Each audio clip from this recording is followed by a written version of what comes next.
Hi guys! Once again, welcome back muli sa ating munting channel. Ito po inyong nag-iisang host grabe sa nag-iisang host, no? So palagi po tayong gagawa talaga ng reaction video, guys. Chloe TV na naman po. Huwag kalimutan sa balota. So yun na nga po, guys, meron po tayong update, no? Siyempre marami talaga ang nalulungkot dahil hindi nakasama si Carla sa Vietnam.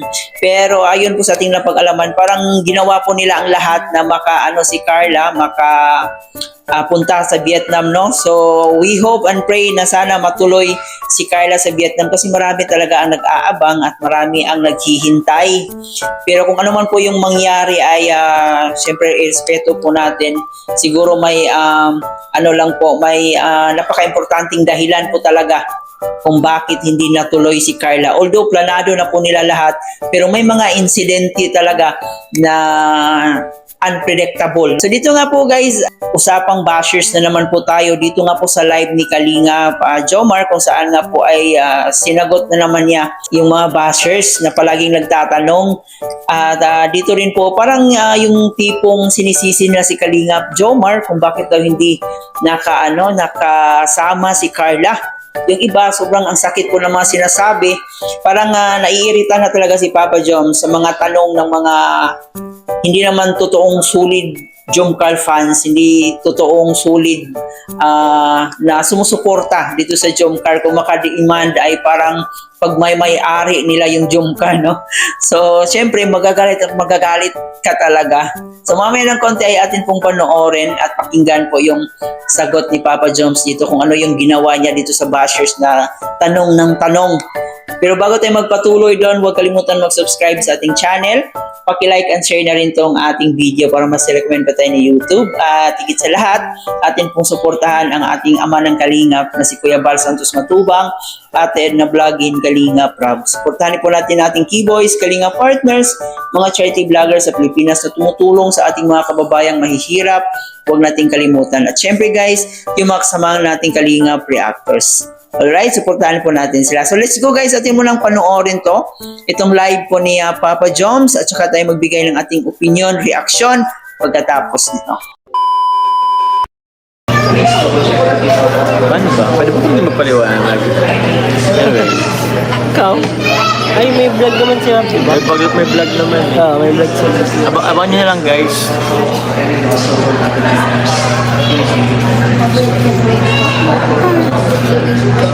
Yung comment dito na parang nakapatay ako ng... Hayaan mo na yan. Hayaan mo lang yan. I-enjoy tayo. Gusto ng mga sponsor mag-enjoy tayo. Kaya Yes. tayo nandito. Sim.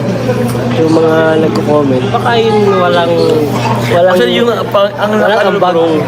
Yung mga yung walang ambag.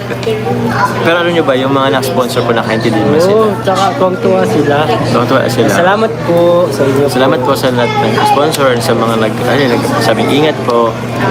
Alam po nila kung anong total nangyari. Wala naman sila yung contribution. Oo nga eh. Ganun talaga. Shoutout po sa mga bashers dyan. Okay, ate hello po. Hello po. Thank you po muli sa Team Azor din po sa nagkakamalit sa amin kanina ay nagpakain. Okay, meron silang binigyan kay Carla. Thank you very much po. Ay, si Carla lang. Oh bro, meron siya sa akin. Bro, Sa'yo bro. Wala. Baka basa ng bash. Di ba ako, tumutingin lang ako. Basa ng bash.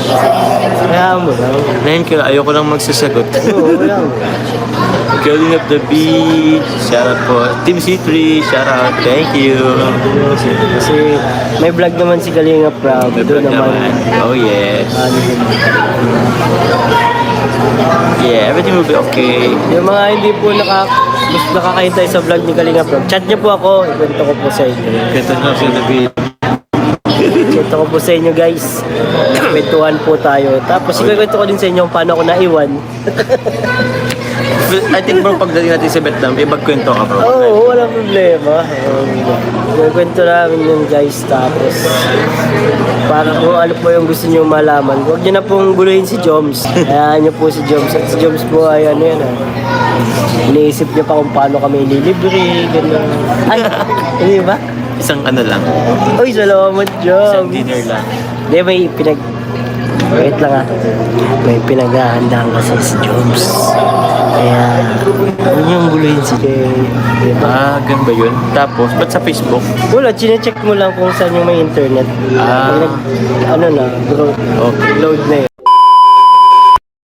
At yun na nga po guys, no, kitang-kita po natin yung reaction ni Papa Joms talaga na sobrang naiirita na by any time parang gusto nang manapak dito sa mga bashers na nakatanong ng tanong kung bakit daw hindi nakasama si Carla.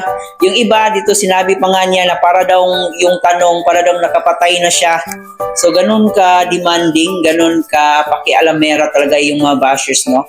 Yung mga palaging nagtatanong, sila lang naman yung mga anti-Jomcar, sila yung mga naiinggit na kunwari ay supporters, pero ang yung totoong pakay naman is para guluhin, sirain yung mga solid na Jomcar fan. So yun nga po, tama naman po yung ginawa ni Papa Joms na wag na lang po sagutin yung mga bashers na kasi parang nagsasayang ka lang, kaya parang nagsasayang ka lang din ng laway kung sasagutin mo pa, mag-explain ka pa. At sabi naman dito ni Kalingap David, hintayin nyo na lang po yung vlog ni Kalingap Rab kung bakit daw nangyari ito. So, yun, hintayin na lang po natin kung ano yung magiging explanation doon. Huwag po tayong maging makulit dito kay Papa Joms kasi sabi nga ni Kalingap David, may pinaplano pala itong si Papa Joms. Huwag po nating sirain yung mga plano ni Papa Joms, okay? Huwag po tayong maging demanding, huwag po tayong tanong ng tanong kung bakit. So, antayin nyo po yung vlog ni Kalingap Rab kasi doon nyo po malalaman lahat. At sa mga bashers naman po na hindi makapaghintay, isipin nyo lang po guys na may mas importante pang ginagawa si Carla kung bakit hindi siya nakasama. Baka mayroong exam sa kanilang eskwelahan, so baka yun po yung isa sa rason talaga. So sabi nga ni Papa Joms, yung sponsor nga hindi nag-demand, hindi nagalit, and masaya lang po yung mga sponsors. Kayo pa ba na walang ambag, no? Walang naibigay sa Jomcar. So sana wag po tayong mag-demand.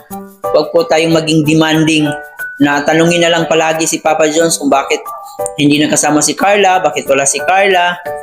So wag po nating isisi yung hindi pagsama ni Carla sa Vietnam kasi kahit si Papa Joms ay nalungkot din po sa nangyari. Kahit siya rin po ay hindi niya gusto na hindi makasama si Carla. Sino ba naman kasing jowa yung gustong iwanan niya yung jowa habang siya nag-i-enjoy doon sa Vietnam, di ba? So wala pong taong ganun. Pera na lang kung wala kang pakialam sa jowa mo, so wala talaga. Pero yun na nga, alam po natin na mahal ni Papa Joms itong si Carla Bells niya. So siya rin po ay nasasaktan, no? Kitang-kita nyo naman po na parang nairita na po siya sa mga tanong ng mga tao. Yung tipong siya yung nasisi kung bakit wala si Carla. So, maging sensitive po tayo bilang viewers. Sana ay maging sensitive po tayo sa pagtatanong, pagko-comment. Diba? So, ganun lang kasimple yon. So, yan lang muna guys ang ating update dito sa Jomcar. I hope nag-enjoy kayo at I hope naliwanagan kayo. So, we pray pa rin na sana makasunod si Carla sa Vietnam kasi yun naman talaga yung pinakahinihintay ng lahat. Yun po yung pinakagusto ng lahat na magkasama yung Jomcar natin sa Vietnam. Huwag po tayong tanong ng tanong para hindi ma-high blood si Papa Joms. Sana nagustuhan niyo po, huwag kalimutan mag-like and share ng ating video. Paki-comment dyan sa ating comment section kung ano yung opinion niyo patungkol sa ating topic ngayon. At syempre, paki-subscribe na rin po. Ito po yung host na si Chloe TV. Marami pong salamat.